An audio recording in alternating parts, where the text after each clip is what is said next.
Hi, everyone, and welcome to the Thrive Co-Living Communities YouTube podcast. I'm Mark Stein, Thrive founder and your podcast host. We're creating sustainable, inclusive, and multi-generational residential communities. Our mission is to combat the epidemic of isolation, revitalize communities, and help others discover the many benefits of engaged community living by offering unique and ecologically sustainable co-living options. In this podcast series, join us as we discuss co-living, in addition to bringing you interesting people from around the world who are doing cool things to expand your knowledge and satisfy your curiosity. Through this podcast, learn more about our concept and see how Thrive co-living communities will bring together people from all walks of life who want to enjoy the best of independent and group living. To find out more about us, please visit our website at thrivecolivingcommunities.org. Thanks for watching and enjoy the podcast. So, hi, everybody, and welcome back to the Thrive Quail Forest podcast. I'm your host, Mark Stein, and today we have Gheri Hicks. She's the founder of Hicks Law, a law firm dedicated to helping people plan for medical and financial crises through estate planning. She has a Bachelor of Arts degree from Florida A&M, a JD from University of Miami, and a Master of Laws from Temple University. A campus in Japan, we may want to hear about that. She's been practicing law for over 20 years and represented individuals and government entities such as Polk County, Florida, the city of Dallas, Texas, and a variety of real estate matters, including code enforcement, land use, foreclosures, landlord-tenant, and eminent domain. Let me give a disclaimer on her behalf for the podcast.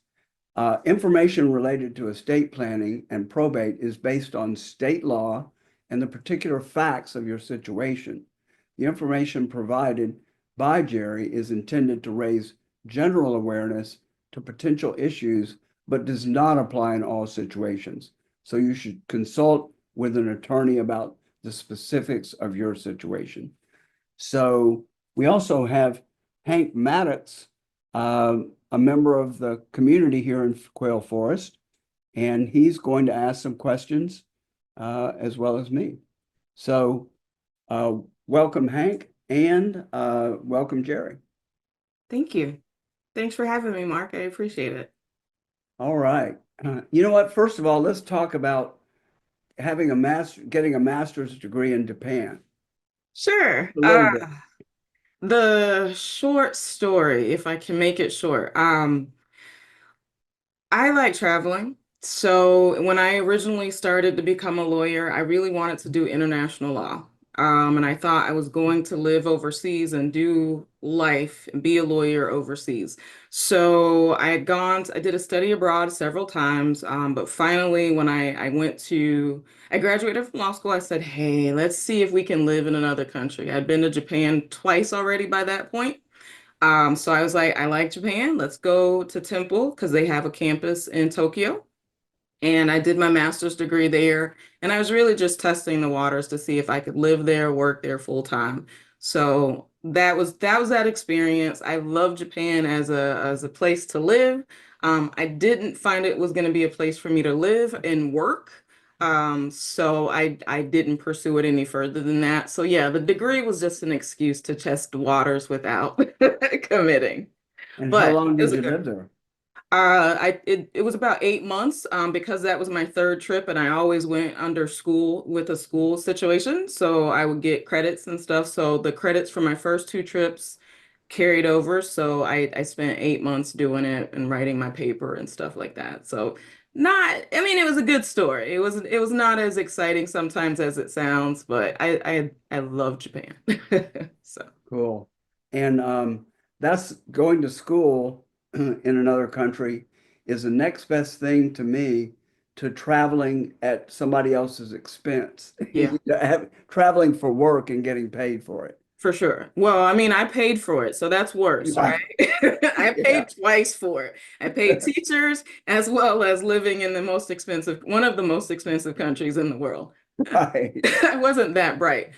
But that being said, it was the best way that I could immerse myself in the culture. I don't like being a tourist and going to do all the tours. Don't get me wrong, I did the tours, but I really just, you go sit down and you talk with people and you get to experience a real culture versus the things that everybody takes pictures of. So I Right. love that part more than any kind of little tour here or there. So Good. yeah.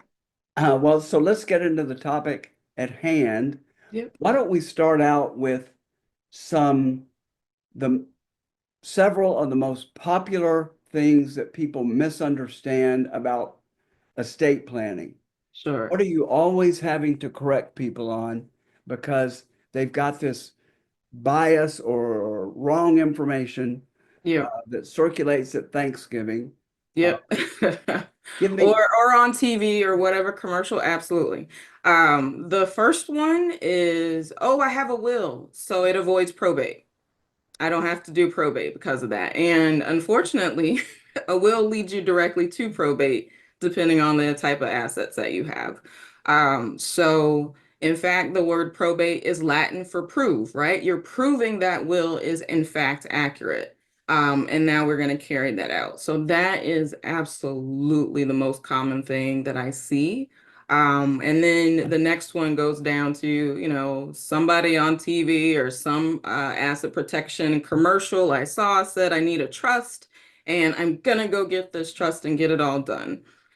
Trusts are not bad things, but sometimes not everybody needs a trust. You just need to evaluate your situation even more. So that's one of the things. And it's funny enough, I have a hard time explaining to people sometimes, I don't think you need a trust. Certainly, we can do one, but based on what I see, you might not need to actually have a trust to accomplish what you want to accomplish.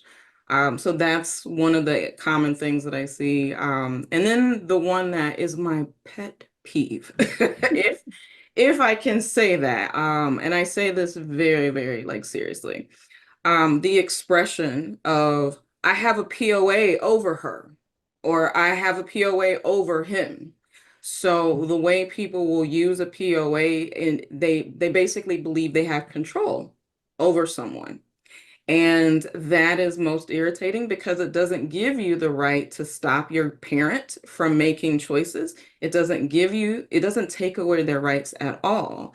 It simply tries to act like an employer and employee. The parent is the employer, the person who has that POA as an agent, they are the employee and they're supposed to act in accordance with that employer's wishes, right?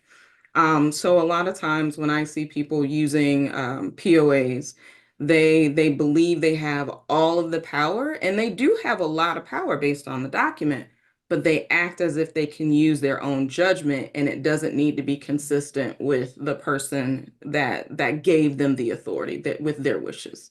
So those are my top three, but the last one's my biggest pet peeve, just because you see it misused quite a bit.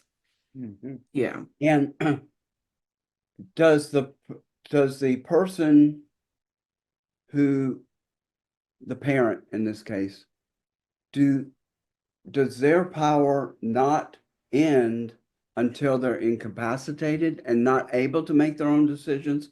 And So that's when the POA comes in? yeah, so here there's a combination of things. Under Florida law, the moment you sign that POA, it's effective, right? It can be used with the language that's there. The issue is the parent usually intends you're only going to use this when I cannot do things myself or when I give you that authority. So that's rule number one. But even when they start to use it, the parents' rights are still valid, right? The only way we take someone's rights away is through a guardianship. So, a lot of times in a guardianship case, the court will evaluate if you need to take rights away, can you use that POA the same way? Oh, I keep saying POA, power of attorney, just in case I didn't explain that. Um, so the parent essentially will retain their rights even with the POA until a court takes those rights away. That may not happen, but you can imagine if somebody has an advanced illness or disease, they don't necessarily have the ability to do anything. So in that situation, they have rights. They're not exercising them 9 times out of 10 because of their capacity situation. Um, One of the biggest things that we'll see. All right, let me give another little disclaimer. I don't do guardianship, so I don't get too deep in the guardianship. But one of the issues you'll see is the fact that the parent still has rights. And I use the parent situation because that's when you have most of the time two adults trying to make decisions. Um, but if the parent is still able to make decisions, but let's just say mom's living by herself, mom doesn't make the best decisions with money, and people keep coming and scamming her. She absolutely has the right to make bad choices, right? Hmm. We've never taken people's rights away because you keep making bad choices. Now, there can be a point where we say, wow, you are making such bad choices consistently. We might want to look at removing those rights. If there's an issue where there's someone who is taking advantage of them, you'll hear things like caregivers coming in and getting money from the person or marrying them, attempting to get money from them. Those are situations where a court would start to look at, oh, you're making poor choices now, so let's remove your rights as a result of the basically the ability that you're harming yourself. You're a danger to yourself at that point. Mm. So that until that happens from a court's perspective, a judicial order, and there's a whole bunch of things that have to happen in order to have a court take rights away, that parent still has rights. That older person still has the ability to make choices. And I just personally get frustrated, honestly, when I hear someone say, nope, I got a POA and I can do whatever I want. I have control over mom or dad. And that's just not, it shouldn't be the case. Now, certainly they have the authority to make decisions, and that's where mom or dad or another sibling has to step in and see if these are truly in mom or dad's best interest and consistent with the document. But a lot of those situations, things happen privately. So not everybody sees what's happening until after the fact. So that's one of my pet peeves because I hear about things well after damage is done. 9 times out of 10, mom or dad has passed away, and now the siblings are trying to figure out what happened, in the last few months or years of their life. So, Well, and the way that person that you're describing who has the POA is trying to use that power, it sounds like a recipe for elder abuse. Sounds like they're wanting to, or could be. yeah. Let's go to your first one, which Sure. is I don't need a will. Now Hmm. there are, and you even referenced it, some situations where no, you were saying I have a Yeah. will, that's all I And need. That's right. well, I have a will and I'm going to avoid probate. That's the number one. The second Okay, one was the trust and yeah, right. so you didn't. So, are there situations where a will is sufficient? Like if there's just another spouse, I think there's some conditions that Mhm. that it's okay. Is maybe with everything in both names. I don't know. So Yeah. fill us So in. a will is always sufficient. The question is it going to avoid probate? And so that's where you look at your assets and you figure out what are the assets. And so the situation you just gave, where the assets are all titled in both spouses' names, well, the first person to pass away, all the assets are going to go to that next person. We're really not going to rely on that will because the title to the individual assets dictate how the assets transfer, right? Now, when the second spouse passes or spouse will pass away, at that point, now the will comes into play because the documents, the assets don't have someone named. So now, that's where probate can be a little bit of a frustration, it could be hassle, but it just depends on the assets. Personally, I like for people to avoid probate where they can. It can be timely, costly, just unnecessary if your assets are not very high, right? You're going to spend more money in the probate process. And so if you can get it all addressed, change deeds and do whatever. So that's the best situation I will see. And let me clarify. If your assets are so have a designation, right? Retirement accounts, insurance policies, and so forth, those beneficiary designations or transfer on death clauses, that's your plan A. And if it works out the way you're supposed to, you avoid probate. We're not gonna rely on the will unless something's been left out of the designations or someone has passed away beforehand, and we can't rely on those beneficiary or designations or transfer on death designations. So those are the best situations where I would say it's okay just to use a will. You're most likely going to still avoid probate. But there's, again, I just gave you a couple of examples where, hey, what if that person, the beneficiary, passes away right before you? Now the plan has been filed, right? And we end up in probate.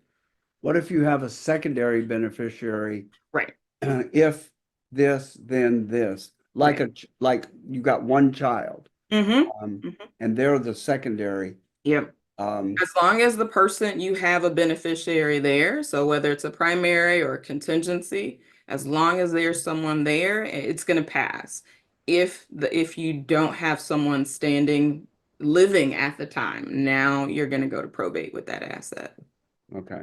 Yeah. So the situation, if it's a couple with one child, and they've got the child designated as, what was the term? Not secondary, Beneficiary or contingency beneficiary. contingent. Mm-hmm. You've got them in the will and you've got them in the on the individual accounts. Mm-hmm.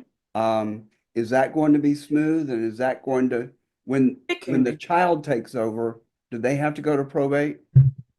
Um, you said on the individual accounts, I'm going to be a little bit of a stickler. So what I'm saying is as long as they're listed as a beneficiary designation, right? Contingency, primary or primary beneficiary, that is going to be a smooth transition. If you list them on the account as an owner, that's different. It's still going to pass to them, but they have different rights as an owner than they do as a beneficiary. Right. Yeah. And in fact, I heard what I think I remember as a horror story where instead of passing, it was a couple and they had one child. I think they put the child on the deed Hmm. while they were still alive. And I think they were trying to sell the house Yeah. and couldn't sell the house Yeah. because the Without child the had child's died. involvement. Yeah. That was common. I'm gonna say maybe 20 years ago. Um, there's different types of deeds, different types of life estates. And one of those was in fact that situation where we would just put the child's name on. If they were an actual owner, present day, we still need them to agree. If they were a remainderman, meaning after this person passes away, now they get the interest. It depends on the language that was used, but in years past, for sure, that language would create issues where we had to get the child involved. Present day, there's different language. You can still say, hey, I own this for the rest of my lifetime. I have the right to use it, to sell it, to rent it out without any protections for the person who gets it after my lifetime. So that was the case at one point in time. Present day, we do that every day, all day to avoid probate. Okay. Yeah. Um, let's talk about one more topic in general. And it's one that's near and dear to my heart, and actually to Hank's too.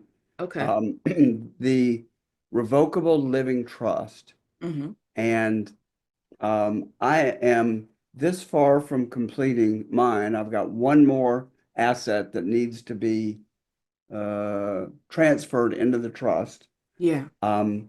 But from what I have gathered, it's a wonderful tool for anybody that has any sort of complexity in their estate. Mm-hmm. Like I have a not-for-profit, I have a house in another location, one here. I've got a daughter, I've got a partner, Mm-hmm. life partner. So having being able to take care of it with a living trust has given me a lot of peace of mind. I don't know about others, but by the way, well, no, let's just stay with it. So, talk about what a living trust is Mm-hmm. and when it's beneficial. Yeah. And you started to talk a little bit about when it's not necessary. So Yeah. let's talk about that too. Sure. So, a revocable living trust, and I'm saying that title because there's tons of types of trusts, right? You might have a special needs trust, you can have a irrevocable trust, you can have life insurance trust. But what's most common is a revocable living trust.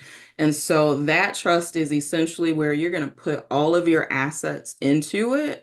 And your primary goal is transferring assets quickly after death and setting up a structure, like you were saying, to kind of address whatever your different complexities are. Sometimes we can use them for wealth planning. Sometimes they're really good when you have that blended family um, dynamic to be able to set aside something for one person and then keep something else for a new spouse or a new partner. So they have some benefits a lot of the times. A lot of my clients just use the revocable living trust for probate avoidance, like we talked about a little while ago. But the idea is it's a box, right? The documents are just creating the box, and then we tell the box we basically give the terms of the box in the trust documents. So the benefits will be you get to dictate what the trust terms are. So one of the best benefits that I talk to clients about, most of my basic trusts have, I'm going to call them safety precautions. So there's special language that gives that trustee some discretion. We're going to protect the money from a creditor, from a soon-to-be ex-spouse, right? If there's a special needs or something situation that develops, we can put some of those protections in place to say, hey, we don't want to have money that could have gone to that child go to pay for medical care when other benefits could apply to them. You can also have, oh, I'm blanking on the words. Um, Drug addictions, right? So we have language in there that can prevent the trustee from giving out funds when there's an addiction or something where you think there might be a threat to the money. So we can craft it to provide protections from things that we don't think are going to happen, but just in case the language is there. And as long as the money is in the trust and we kind of control how it goes out. One of the other benefits that I tell, especially for my parents who have younger kids or young adults, I like to consider it parenting from the grave. So if you know that you have a 16-year-old now and you foresee, hey, if I want my kids to go to college, I would be willing to help them buy a house. Maybe they want to do a study abroad program, or I want to make sure they go get that degree before they get certain amount of money. You can put those kind of terms in that trust to essentially direct how your money is doled out, right? Because that's what you do if you were living with that particular kid. Um, you can say, well, the kid will get the money, my child will get the money in increments, maybe at 18, maybe at 25, and all of it at 30. So it really depends on number one, how much money you're talking about. Number two, the status of the kids. How mature are your kids? And then you look at just how life happens. So I think the trust is a really great way to go. There can be some level of asset protection for beneficiaries. Florida does not let you put all of your assets in a revocable trust and then provide asset protection the same way that sometimes you'll hear in these online ads. So there are some limitations, but the beauty of a revocable trust is you put your house in it, you leave your house in it for as long as you want, you take your house out, you put a car in, you can take it out, you do what you want, like it's still your asset for the remainder of your life. And then when you pass away, the terms of your trust tell you what happens to that asset after you pass. So, oh, let me tell you one of the big things, because you just said what you were doing was you have one more asset to get into that trust. That is the big thing. So like I started off saying, it's a box. Well, the box doesn't work if you don't put anything in it. And that is, in fact, the biggest hurdle for a lot of folks, right? You'll go through and spend a couple $1,000s on some very sophisticated plan and not realize, wait, you have to go tie those assets into the trust. So that means a deed is going to be deeded to the trust. You're going to have to put the trust as a contingency beneficiary, an owner of an asset. You got to do something to connect those dots because it doesn't happen just because you created the trust. So that is, in fact, one of the big downfalls. Yeah. Yeah. So.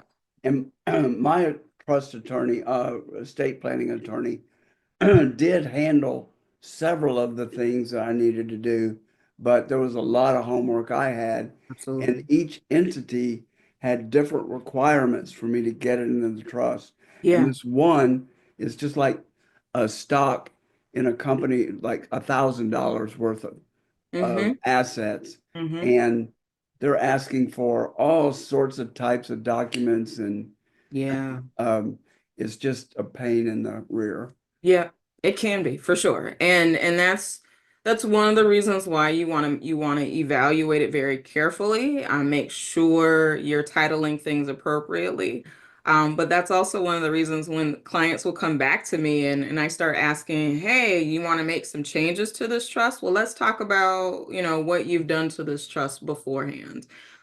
So we don't want you to the extent possible, we don't want you to go back through that funding process where you're changing title over again, but we do sometimes need to make changes, especially maybe when you're going from state to state. You want different language, you want different payouts if there's been a divorce or something like that, or death in the family.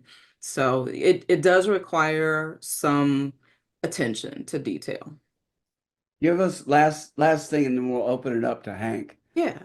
who's been dutifully standing by here. Um, Give us a prototype of somebody who thinks they need a trust, a revocable living trust, and they really don't. Oh yeah. Okay. It- Here's my standard. The average person where you have pretty much you're living on Social Security or very limited income, you have no home, but you have bank accounts and possibly a car. Even if you did have a home, I might, but I don't like to leave the house there. But if you have fairly low value assets, majority of them are in a bank account, retirement account, or life insurance policies. You can do the majority of your first level planning with your beneficiary designations.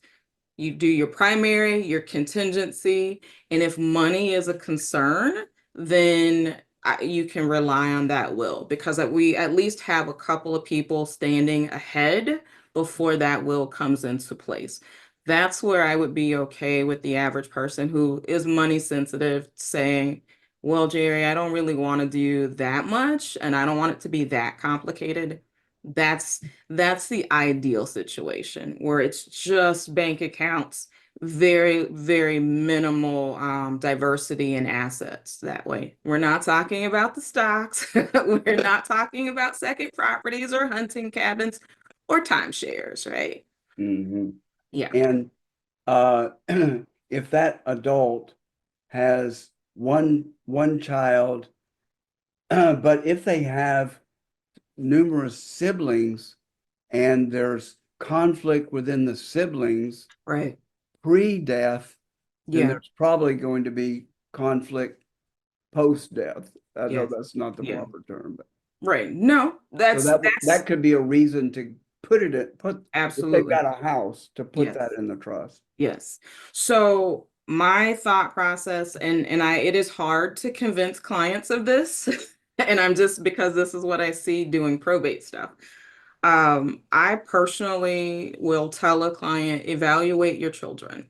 I'm not trying to be a jerk, but if your children have different financial scenarios and statuses, one of them is doing well and the other one you're trying to help, if one of them needs to live in the house, you have created a recipe for a disagreement there. If you put both of their names on that house, if you're expecting them to split that house.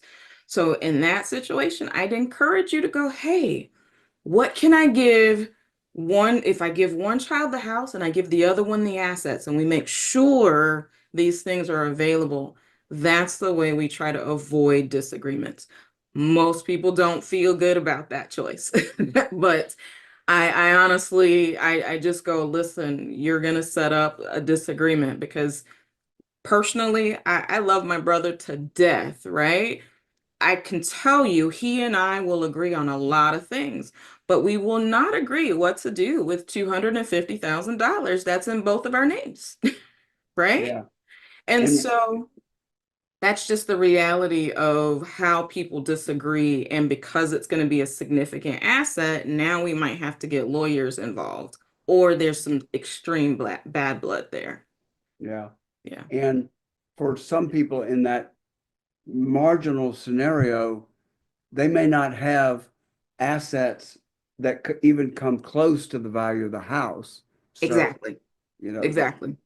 So, and that's where it's like, look, you got to do what you feel best. Sometimes I'll tell clients, hey, depending on your health, depending on your age, if you can get a life insurance policy, right? Give the one child that life insurance policy and the other child the house or something. And here's the point that I want to make that's very, it's also a common issue. Florida has homestead protections, right? We hear about this a lot of times with respect to tax exemptions, right? But built into the Florida Constitution is a protection against forced sale of a home. It's why all the celebrities come to Florida and buy a house, because even if somebody sues you, they're never going to take your house, regardless of the value. They're never going to take that house from you. All right. So a lot of my clients will come to me and go, Jerry, I'm going to have the house. I'm going to put the house in both kids' names and just tell them they have to sell it and then they'll split it. It is darn near malpractice for me to say direct the sale of that home, because the minute I direct the sale of the home in the will, we strip all the homestead protections from it and every creditor has access to that house that should not have had access to it, right? right. So that's one of those issues that a lot of times clients are surprised by. But that is, listen, I usually will say, well, I'll do it, but you're going to sign a waiver and that I explain to you what this means. And even my clients who say, I have a pretty good net worth, I'm debt free, I don't have any creditors. At which point I will say, well, usually, when people pass away, there may be some medical expenses at the end of life, and all of that stuff will come to bear upon you passing. And now, if we direct the sale of that house, now they got whatever hundreds of thousands of dollars available to pay all of those medical bills that would have been, the house would have been shielded from that. So, Very, very good. So Hank, jump in here and give you the floor for asking some questions of Jerry. And I I may need to step out. So just for a moment, my dog is giving me fits uh-oh. and I'm staying on mute, but if I get up, I'll be right back. Go ahead, Hank. Okay. First of all, apologize like a madman for having to step away in the beginning. So I missed the introduction, Jerry, about your credentials and background and specialties in law and so forth. Mark, the call I had to take was actually about the roof that's being replaced here starting tomorrow. Anyway, so Jerry, thanks so much for being here today on this podcast and giving us an opportunity to ask questions of you. My interest in joining this was from a revocable living trust standpoint.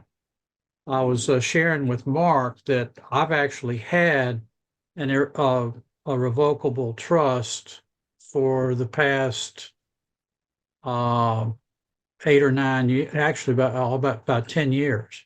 Mhm. And one of my Bible study buddies back in Virginia, where I'm from, was an attorney. And so he recommended it, very, very similar presentation and rationale. And so I bought it and I still believe it. And what I did, I know you mentioned a beneficiary schedule. Mhm. And so I'm a, Don't show your documents, please. I don't think you can read it. Oh, if it's recorded, somebody can pause. So just for the sake of your privacy, don't show that on the camera. I'm sorry, I'm being a little bit anal. Okay, well, anyway, it's a legal size paper, and Yeah. trust me that anyway I'm a retired anal retentive banker, so it's very detailed and who gets what percentages and so forth. Mm-hmm. In fact, I'm in the so okay, Hank, get to the point. What I found out not too long ago was that there are certain differences between states Mm-hmm. and the preparation and the execution of living trusts. Mm-hmm. And so I brought mine. I've got a whole notebook, and I brought it to Florida with me when I retired here 9 years ago, only to find that when I started revisiting my end of life plans, that my trust in Virginia might not work the way I thought it would work here in Florida. Right. So the first question is a broad brush question is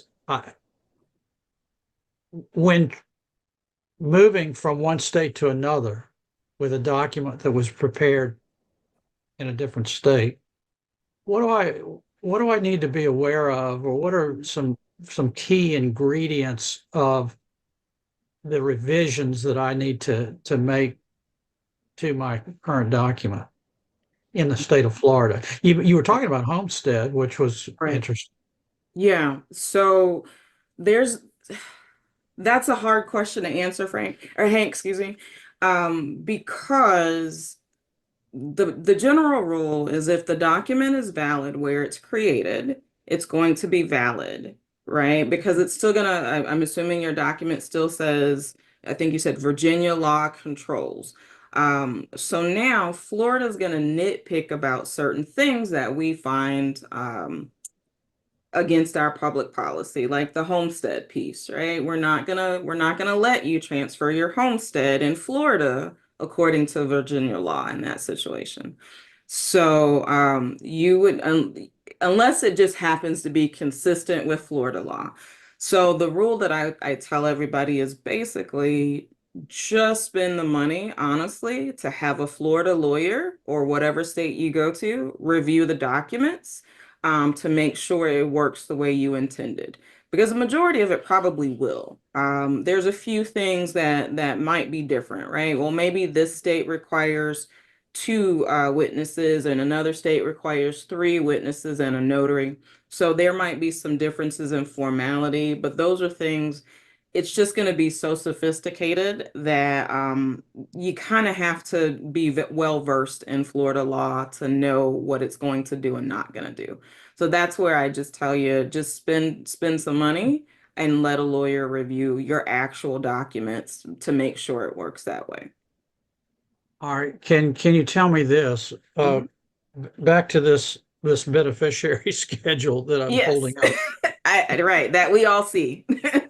Uh, it's rather detailed, Mhm. but in some cases, for example, I've left all my personal property to somebody or a couple Mhm. of people. And the question is, in Florida, is that an example of where they might say, well, you have to be more specific. You have to get more into the weeds. You have to get more Yeah, detail on all that personal property. Is that something that Florida might require? Because if it is, then I've got a lot more work to right. do on my So beneficiary schedule. I think the way I look at that is you need to be as detailed to be able to identify the asset and identify the person it's going to go to. So it doesn't have to be, oh, you get the 2010 Hewlett Packard computer that I purchased with this serial number, unless you happen to have five different ones, right? You could simply say, all the computers go to this person, or all of my household furnishings go to this person. It really depends on, well, there's a couple things. I think if you have a lot of people involved and there's a potential, if I can talk, for disagreement amongst them, I'm going to be a proponent of more clarity, more detail. But if you know the people are going to be very clear, you know everybody knows what we're talking about, then you don't have to go into such level of detail. I've had clients say things like, well, this child gets grandma's porcelain dishes. And everybody knows what grandma's porcelain dishes are. We don't need to go through the name of the brand and the this or that. Or this child gets the print from whatever, it's artist. So just you need enough detail to be able to identify it. So if we're talking household furnishings, if you have stock, or if you have any other personal property like that you want to go to somewhere else, then I don't put every last item in there. But I Okay. also take into consideration what I need to make sure goes to a specific person. Does that make sense? Okay. Yeah, it makes a lot of sense. And one more question about identification.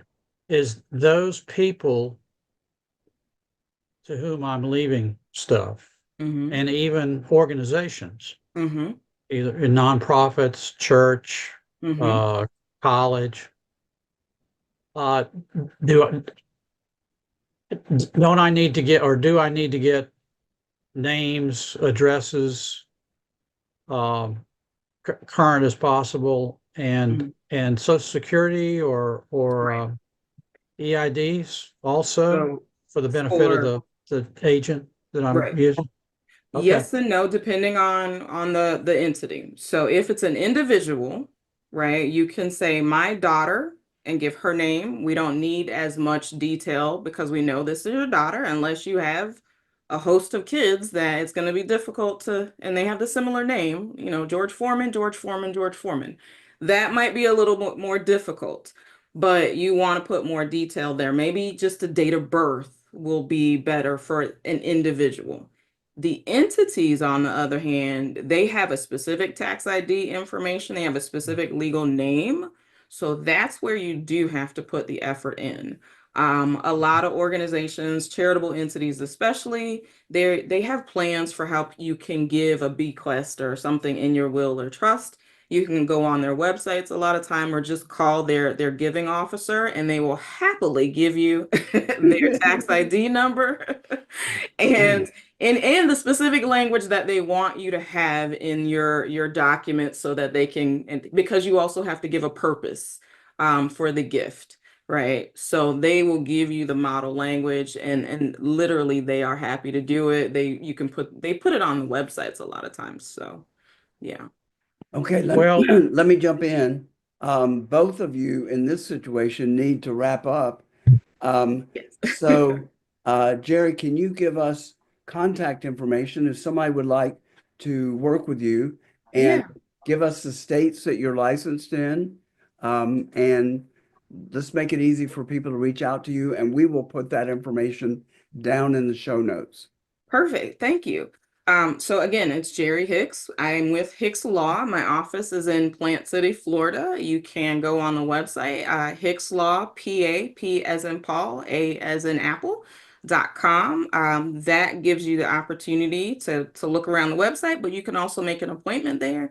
My office number is 813-862-1306. I had to think about it. I am would you, licensed in Florida. Technically, I'm licensed in Texas, but I'm inactive, so I only do Florida law at this point. Great. what's that phone number again? Yep, 813-862-1306. Great. 1306. Yes, sir. And the website is www.hickslawpa.com. Mhm. .com. Yep. Okay. Is he your marketing person? He's Uh, going to be soon. I mean, and you as well, Mark. Come on. yeah, could you tell me that phone number again? Well, I feel like Jerry, that's a commercial. yeah. Well, Jerry, thank you so much. We Thank you, probably could do 3 or 4 other podcasts on other aspects of estate planning and estate law. for And sure. let's do plan to do another one Oh, I at love least it. 4 to 6 months from now. And I'll have Libby record that for us. Yeah. All your information will be down in the show notes. Um, so thank you so much for being with us. Hank, thanks for being here to ask questions. And I'm sorry I didn't give you more time. I should have, but Oh, hopefully you got most of it. yeah. And everybody out in the audience, thank you for tuning in. If you like the podcast, please give it a thumbs up, subscribe, and click that notification bell. And we'll be back here. We average about one podcast every couple of weeks. So tune back in with us. And Jerry, thanks again. Thank you so much, Thank, Mark. thank you, Jerry, and thank you, Mark. It's been a All pleasure. right. Thanks for joining us for another great episode of the Thrive Co-Living Communities YouTube podcast. To learn more about our mission and how you can support our vision of creating co-living communities worldwide, please visit us at thrivecolivingcommunities.org. To receive advanced viewings of our podcast and other exclusive content, find us on Patreon at patreon.com/Thrive Co-Living Communities. You can also learn more ways to support our mission in the show notes below. Amazon Smile, GoFundMe, Kroger, and our own Thrive Gear store, where you can buy t-shirts, hats, and many other items. Thanks again for tuning in, and we'll look forward to seeing you again soon.